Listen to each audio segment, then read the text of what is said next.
Some rooms let you exhale the second you walk in. Others, just as nice, never quite let you settle. Your brain already knows the difference. It's been scanning for it this whole time, and here's exactly what it's looking for. Human perception has a built-in habit that runs constantly, entirely below conscious awareness, the drive to complete incomplete patterns. Psychologists call this closure, the tendency of the mind to fill in visual gaps and organize fragments into a single coherent whole, rather than perceiving a room as a pile of disconnected parts. It's the same mechanism that lets you recognize a shape even when part of it is hidden behind another object.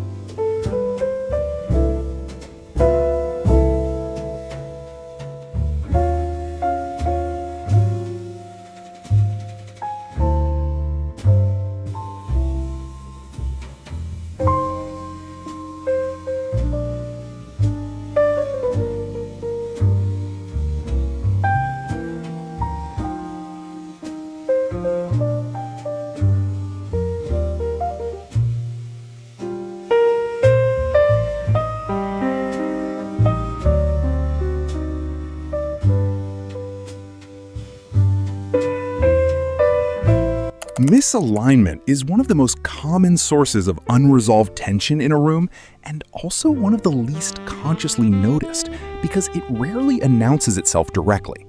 A shelf edge that doesn't quite line up with the window frame beside it. A row of picture frames hung at slightly inconsistent heights. A rug that's rotated a few degrees off from the walls around it. None of these register as wrong in an obvious way. They register as a faint, unexplained sense that the room hasn't quite settled. The reason this works on the mind so effectively is that alignment is one of the clearest signals of intentional resolution available to the eye. Two edges that meet cleanly tell the brain a decision was made and completed. Two edges that almost meet, off by an inch or 2 degrees, tell the brain a decision is still technically unfinished, and the scanning process treats that unfinished decision as something still requiring attention. This is why walking through a room with a level and a tape measure, checking edges against each other rather than against some abstract design standard, is often more revealing than any other single diagnostic. Most unresolved tension in ordinary rooms isn't dramatic.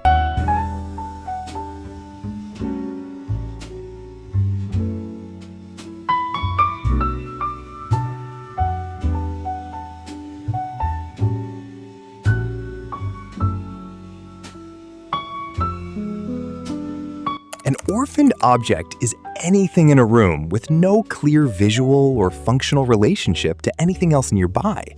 A lamp on a table with nothing else on that table to give it context.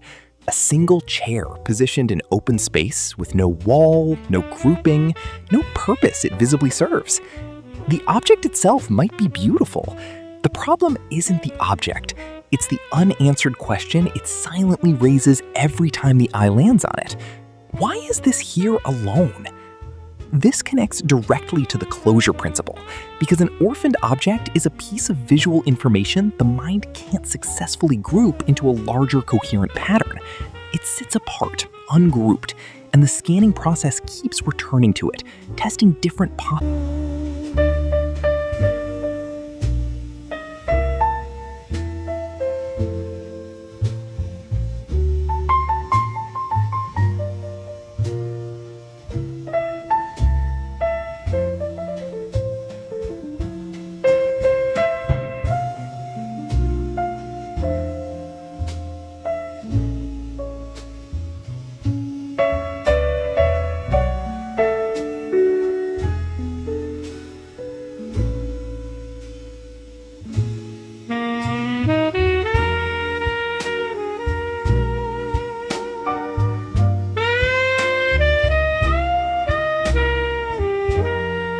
A transition is any point in a room where one material, color, or texture gives way to another. A floor meeting a wall, one paint color meeting the next, tile meeting hardwood. A finished transition resolves cleanly, with a clear edge, a trim detail, or a deliberate boundary the eye can read as intentional. An unfinished one trails off ambiguously, leaving the eye uncertain exactly where one thing ends and another begins.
Scale mismatch happens when an object's size relative to the room or the furniture around it doesn't quite make visual sense.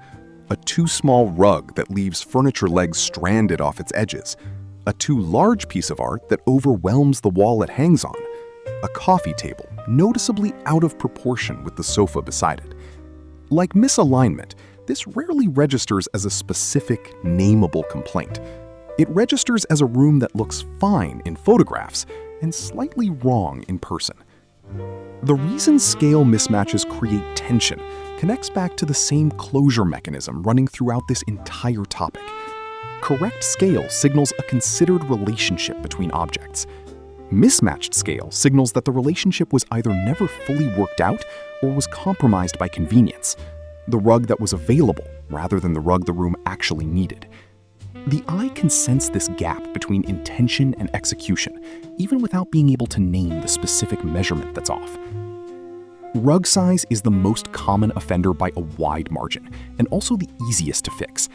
A rug large enough that all the front legs of the surrounding furniture sit on it, rather than half on and half off, resolves an enormous amount of quiet visual tension in a single decision.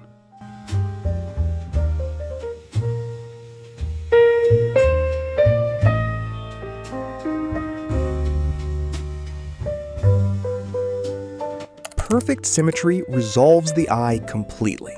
Two matching lamps flanking a bed, evenly spaced and identical, ask nothing further of the viewer. True asymmetry, done with intention, also resolves because the eye reads it as a deliberate compositional choice, with no matching pair implied in the first place.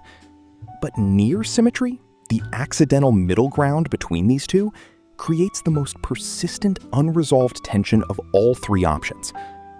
This happens when a room almost achieves a symmetrical arrangement, but falls slightly short.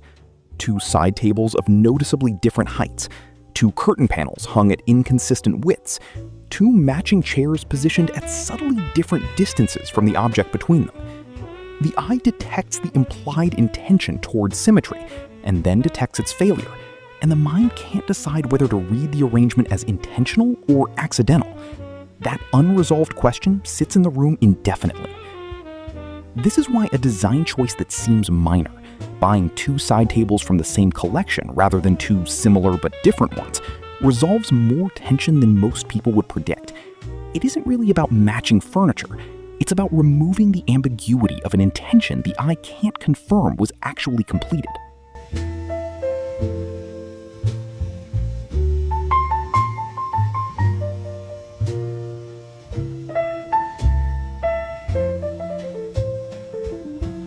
This entire idea is testable in your own space in about 5 minutes, without moving a single object first.